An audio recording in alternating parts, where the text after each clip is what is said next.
Okay, so if you're prepping for your LPN exam and you're kind of feeling overwhelmed by all the nutrition info out there, Yeah, it can be a lot. well, you've come to the right place. Exactly. This is like we're going to throw you a life raft here. A life raft. Yeah, just the essentials. Yeah. We're not going to get bogged down in all the little details. We're going to keep it focused. Exactly.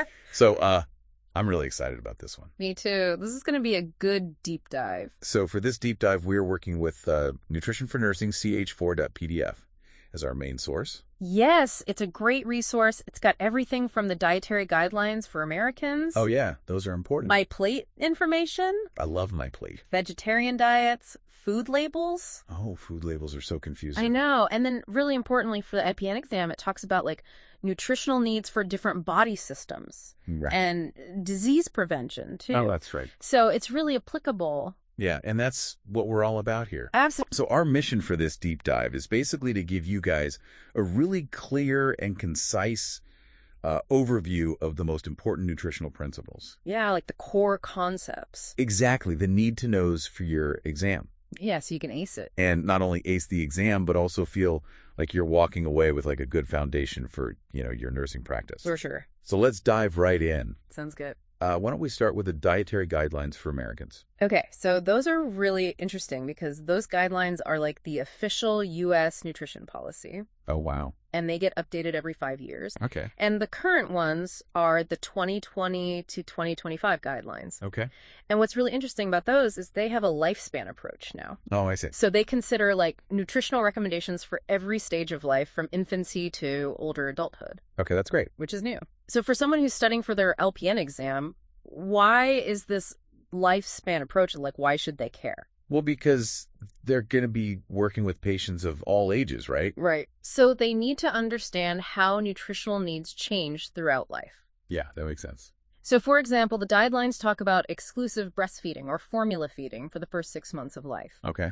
Then around 6 months, you start introducing those nutrient-dense complementary foods. Like purees and stuff? Exactly. And then from age 1 onwards, it's all about those dietary patterns that support long-term health.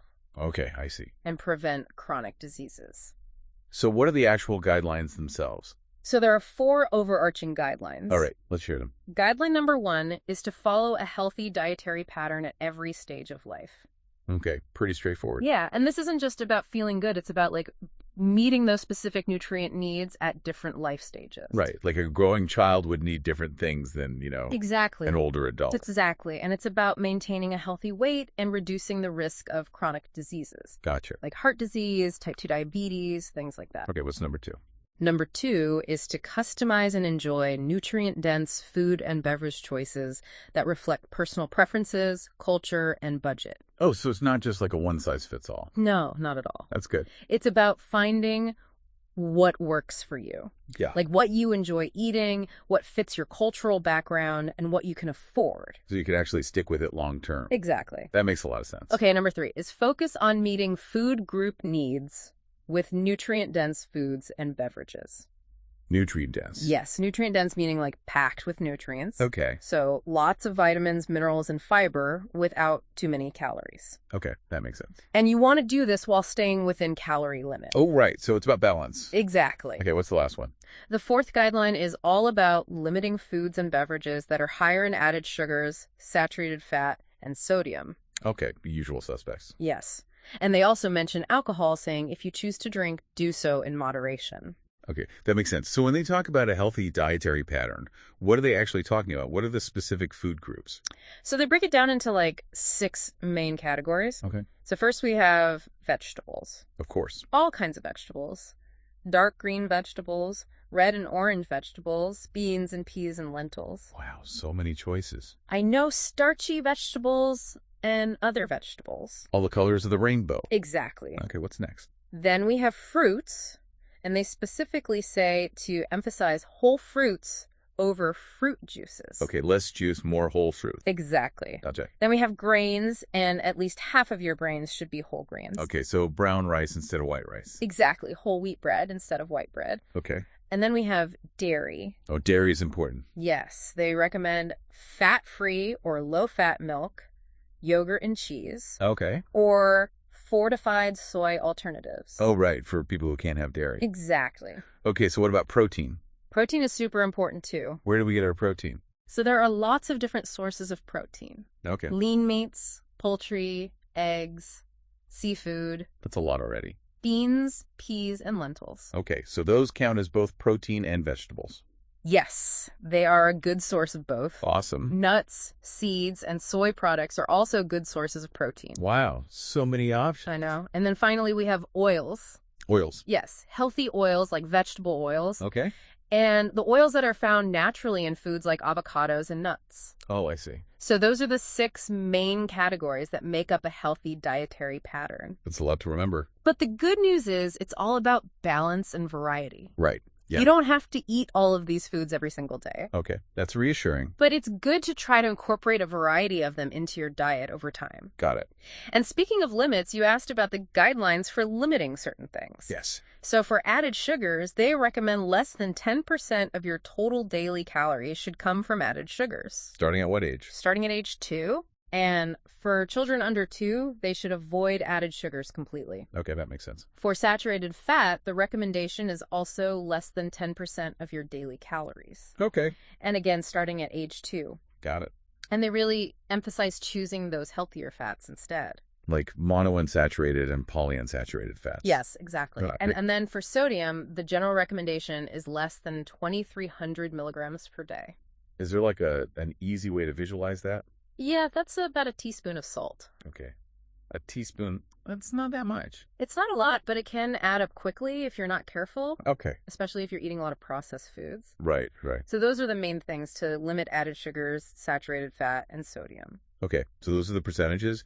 But what does that actually look like in terms of like food on our plates? So if we're talking about a 2,000 calorie diet, which is kind of like the standard reference point, Okay. they recommend aiming for about 2.5 cups of vegetables each day. 2.5 cups. Yes, and remember, it's all about variety here. Right, different types and colors. Exactly. For fruits, they recommend about 2 cups per day.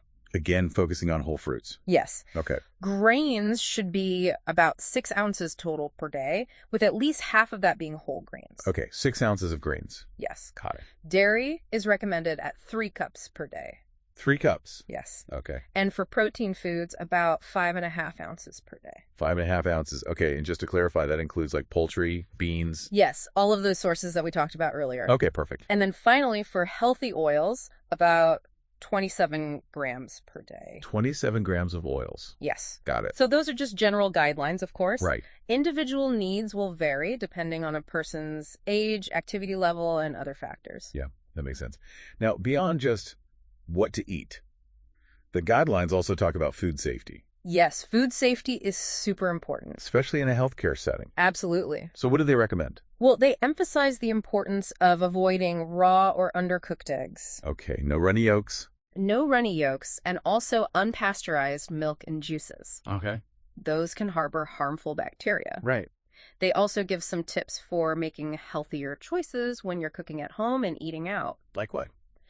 Well, for cooking at home, they suggest like adding extra veggies to convenience foods to boost their nutritional value, That's a good idea. and also being mindful of your salt intake. Right. Try to use less salt. Exactly. What about eating out? For eating out, they suggest having a high-fiber snack, like a piece of fruit or some veggies before you go. Okay. So you're not as hungry and you're less likely to overeat. That's a good strategy. And then when you're looking at the menu, choose options that are baked or grilled instead of fried. Okay, less fried food. Exactly. And ask for sauces and dressings on the side so you can control how much you use. Oh, that's a good tip. And if you know you're going to have like a higher calorie meal that day, Yeah. try to balance it out with lighter options at other meals. Okay, so it's all about balance. Okay, great. Yeah. So we talked about the dietary guidelines for Americans. Those are the big picture guidelines. Right, and now I want to talk about my plate. My plate. Yeah, I feel like that's something that everyone's seen at some point. Oh, yeah. It's that iconic image of the plate divided into sections. Exactly. But like, what is it really? How does it help us actually use those guidelines in our daily lives? So my plate is basically like the USDA's practical visual guide to implementing the dietary guidelines. Okay. And you can find a ton of information about it at www.myplate.gov. Okay. www.myplate.gov. Exactly. Okay. And it takes all those like broad recommendations from the dietary guidelines Right. and translates them into this like simple image of a plate divided into 5 food groups. Oh, right. So it's like a quick and easy reminder to make balanced food choices. And those 5 food groups are? Grains, vegetables, fruits, dairy, and protein foods. Okay, the same ones we talked about before. Exactly. And the size of each section on the plate corresponds to the proportion of those foods you should aim for in your diet.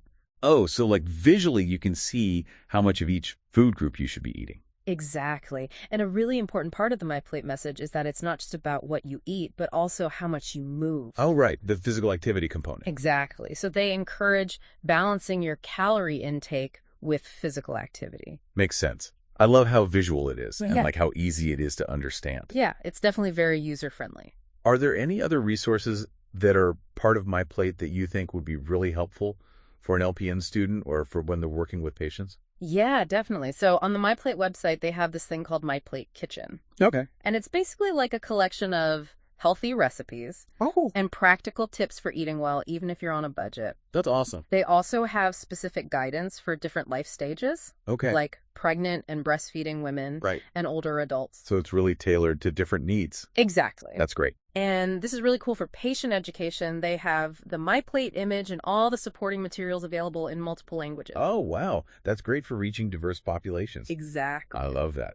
Okay, so we talked about the dietary guidelines. We talked about My Plate. 2 really important resources. Yes, and now let's talk about vegetarian diet. Vegetarian diet. Yeah, because more and more people are choosing this way of eating for, all sorts of reasons. Absolutely. So can you talk about like the nutritional considerations of a vegetarian diet? So the main thing to know is that a well-planned vegetarian diet can absolutely meet all of your nutrient needs. Okay, that's good to know. The key is variety, Okay. making sure you're eating a wide range of plant-based foods Okay. and eating appropriate portions to Right. meet your calorie and nutrient needs. And it's important to remember that like there are different kinds of vegetarian diets. Yes, exactly. It's not just one thing. Right. So we have vegan, raw vegan, lacto-vegetarian, and lacto-ovo-vegetarian. Yes, those are Sorry. the main ones. Can you just like briefly describe what each one is? Sure. So vegan is the most restrictive. Okay. It excludes all animal products. Okay. So no meat,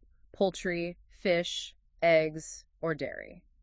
Wow. So it's all plant-based. Exactly. Okay. What about raw vegan? Raw vegan is similar to vegan, but it also emphasizes eating foods in their raw state. Oh, wow. So like uncooked. Yes, a lot of raw fruits, vegetables, nuts, seeds, Okay. legumes, and sprouted greens.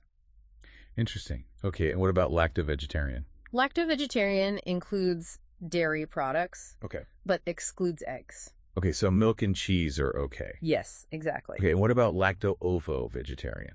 Lacto-ovo-vegetarian includes both dairy products and eggs. Okay. So it's kind of like the least restrictive type of vegetarian diet. Exactly. Got it. So are there any nutrients that vegetarians need to pay extra attention to or think about supplementing? Yes, especially for vegans. Okay. It's really important for them to make sure they're getting enough vitamin D, vitamin B12, calcium, and omega-3 fatty acids. Okay, those are all nutrients that are usually found in animal products. Exactly. So they might need to rely on fortified foods or Ugh. take supplements to Yeah. meet their needs. Got it. For other types of vegetarians, careful meal planning can usually ensure that they're getting enough of these nutrients. Okay. But it's always good to be aware of the potential for deficiencies. Right. Yeah. Now, are there any like health benefits to being a vegetarian? Yeah, there's actually quite a bit of research showing that well-planned vegetarian diets can have some really positive health benefits. Like what? Well, studies have linked vegetarian diets to a lower risk of ischemic heart disease, Okay. type 2 diabetes, Okay. and certain types of cancer. Wow, that's amazing. It is, but it's important to emphasize that these benefits are usually seen with balanced and varied vegetarian diets. Right. So it's not just about cutting out meat. Exactly. It's about making sure you're getting all the nutrients you need from a variety of plant-based sources. Got it. Okay, so we talked about the dietary guidelines. We Mhm. talked about My Plate. We talked about vegetarian diets. We're on a roll. Yeah. And now I want to talk about food labels. Yeah. Oh, food labels. They can be so confusing. They can be a little intimidating. Yeah, and it's so important to understand them both for your LPN exam and for when you're working with patients. Absolutely. So can you walk us through like the key components of a food label? So the FDA requires specific information to be included on all packaged food labels. Okay. So you'll always find the name of the product, Okay. the net quantity, Okay. the name and address of the manufacturer or distributor, Okay. and then really important, you'll see the ingredient list. Oh, the ingredient list, yes. And that's always listed in descending order by weight. Okay, so the first ingredient is the one that's present in the largest amount. Exactly. Okay, that's good to know. And then, of course, the nutrition facts label. Okay, that's the big one. Yes, that's where all the nutritional information is. So what are the most important things to look for on that label? So the nutrition facts label has actually been updated recently to make it a little bit easier to read. It's good. So one of the first things you'll notice is that the calories are now displayed in a larger, bolder font. Okay, so they're really emphasizing calories. Yes, they want people to pay attention to that. Makes sense. And then you'll see the total fat content, Okay. which is broken down into saturated fat and trans fat. Okay, And you'll also see cholesterol and sodium. got it. Then you have total carbohydrates, Okay. which includes dietary fiber and total sugars. Right. And what's new is that added sugars are now listed separately. Oh, that's helpful. Yeah, it helps you distinguish between the sugars that are naturally present in foods Right. and the sugars that have been added during processing. Okay. And then you'll find the amount of protein Okay. and information on some key vitamins and minerals, Okay, like what? like vitamin D, potassium, calcium, and iron. Okay. And those are usually expressed as both an amount in grams or milligrams and as a percent of the daily value. The daily value. So you can see how much of your daily needs for those nutrients are being met by that particular food. That's really helpful. Yeah, it gives you a lot of information in a small space. It does. Now, is there anything else we should be looking for on the label besides all of that? Yes. So food manufacturers are required to clearly declare the presence of any of the 8 major food allergens. Oh, right. The allergens? Yes, because those can be life-threatening for some people. Exactly. So the 8 major allergens are milk, eggs, fish, crustacean shellfish, tree nuts, peanuts, wheat, and soybeans. Okay. It's good to know what those are. Yes, and they have to be clearly labeled on the package. Okay, good. You might also see terms like functional foods and organic foods on labels. Oh, yeah, I've seen those. So it's good to have a basic understanding of what those mean. Okay, so what are functional foods? So functional foods are basically foods that may provide health benefits beyond basic nutrition. Okay, so like extra benefits. Yes, exactly. So they could be whole foods or processed foods that have added ingredients. Yes, exactly. Okay, and what are some examples of those added ingredients? Well, things like antioxidants or probiotics, Okay, those are often added to foods to boost their health benefits. interesting. But it's important to note that the term functional food doesn't have a strict legal definition. Oh, really? Yeah, so you have to take some of those claims with a grain of salt. Okay, so be a little bit skeptical. Exactly. What about organic foods? Organic foods are foods that have been produced according to specific standards set by the USDA. Okay, the USDA. Yes, and for plant-based organic foods, it means that they were grown without the use of synthetic pesticides or fertilizers. Okay, so more natural growing method. Exactly. What about organic livestock? For organic livestock, it means that they were raised with access to the outdoors. Okay. They were fed 100% organic feed, Okay. and they weren't given hormones or antibiotics. Okay, so it's really about like the production methods. Exactly. It's about how the food was produced. So are organic foods like more nutritious? Well, that's a good question. Yeah. And the science is still a little bit mixed on that. Okay. Some people choose organic foods because they want to reduce their exposure to pesticides or antibiotics. Yeah, I can see that. But the current evidence doesn't really show that organic foods are significantly more nutritious than conventionally grown foods. Interesting.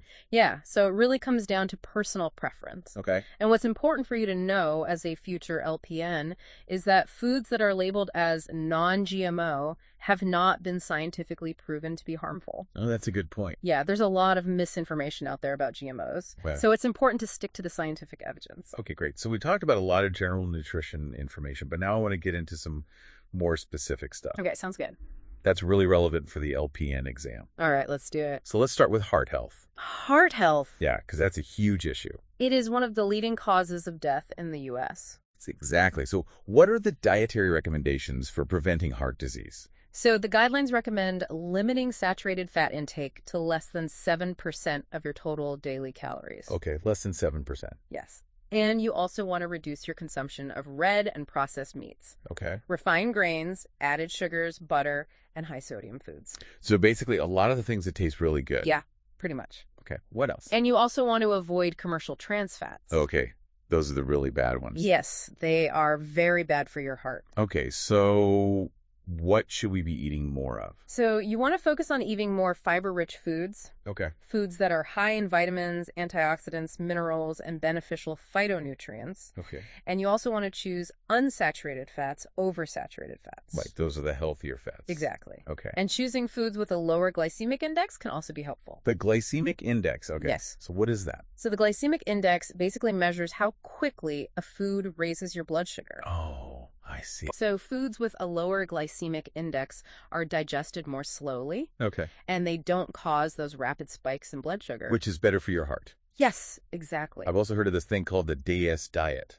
Yes, the DAESH diet. What is that? So DAESH stands for Dietary Approaches to Stop Hypertension. Okay. And it's basically a dietary pattern that's been shown to be really effective in lowering both blood pressure and LDL cholesterol. Oh, wow. Yeah, it's a really good example of how your diet can directly impact your cardiovascular health.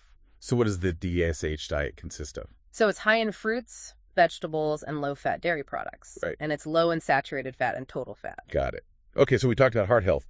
What about the neurologic system? The neurologic system. Yeah, like what nutrients are important for keeping our brains and nerves healthy? So the brain and nervous system rely on a number of B-complex vitamins. Okay, the B vitamins. Yes, specifically thiamine, which is also known as B1, Okay. biotin, vitamin B6, and vitamin B12. Okay, those are all important for nerve function. Yes, and calcium and sodium also play a role in nerve impulse transmission. Okay. So making sure you're getting enough of those nutrients is really important for neurological health. And where do we get those nutrients? So a balanced diet that includes plenty of foods from the grain and dairy food groups is a good place to start. Okay, grains and dairy. Yes. Got it. What about bone health?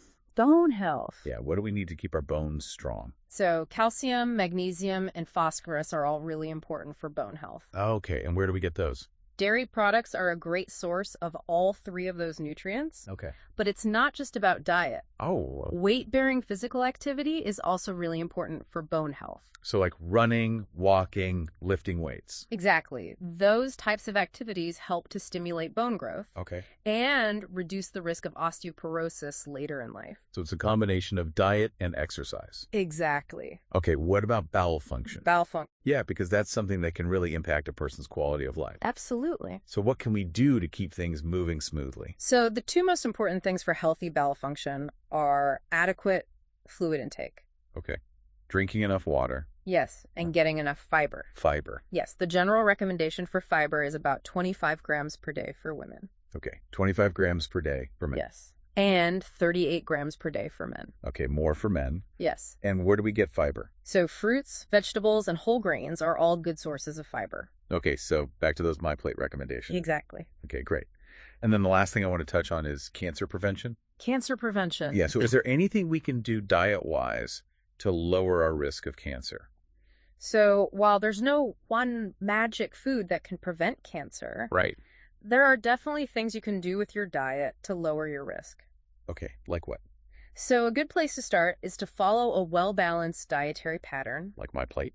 Exactly. Yeah. And maintain a healthy weight. Okay, that makes sense. You also want to increase your intake of high-fiber plant-based foods. Okay, fruits, vegetables, whole grains. Yes, and limit saturated and trans fats. Right, those are the unhealthy fats. Exactly, and you want to emphasize the healthy fats like omega-3 fatty acids. Okay, Limiting sodium intake and avoiding excessive alcohol consumption are also important. okay. And of course, regular physical activity plays a role in cancer prevention as well. Right, so it's kind of like a holistic approach. Exactly. It's not just about one thing. It's about making healthy choices in all areas of your life. Makes sense. Now, our source material also included some application exercises and their correct answers. Oh, yeah. Those are good. Yeah, and I thought it would be helpful to just go over those really quickly since, we're talking about the LPN exam. Definitely. Let's do a quick review. Okay, so the first question was about what a nurse should emphasize in a nutrition class. Right. And the correct answer was that people should limit their saturated fat intake to less than 10% of their total daily calories. Yes, that's a really important point to emphasize. Yeah. The second question was about a client who's following a vegan diet, Okay. and it asked what nutrients they would be at higher risk of deficiency in. Right. And the correct answers were vitamin D, calcium, and vitamin B12. Yes, those are the big ones for vegans to watch out for. Okay. The third question was about the required components of a food label. Oh, yeah, those are good to know. Yeah, and the correct answers were total carbohydrates, total fat, calories, and dietary fiber. Yes, those are the must-haves on every food label. Okay. And then the final question was about the essential nutrients for the nervous system. Okay. And the correct answers were calcium, thiamine, vitamin B6, and sodium. Yes, those are all crucial for nerve function. Okay, great. So just going over those application exercises, I think, really helps to solidify some of the key concepts. Yeah, definitely. All right, so we have covered so much ground today. We have. We talked about the dietary guidelines, My Plate, vegetarian diets, food labels, and nutrition for specific health needs. It's a lot to take in. It is, but hopefully this deep dive has helped to make it all a little bit more manageable. Yeah, and hopefully it's given you some good information to study for your LPN exam. Exactly. And remember, this is not just about passing an exam. No, it's about gaining the knowledge and skills you need to be a great nurse. Exactly. And to help your patients live healthier lives. Yes. So as you're studying, think about how you can apply all this information to your future nursing practice. Yeah. How can you use this knowledge to help people make healthier choices? Exactly, because that's where it really matters. Absolutely. All right. Well, thanks for joining us for this deep dive. It's been a pleasure. And good luck with your studies. You got this!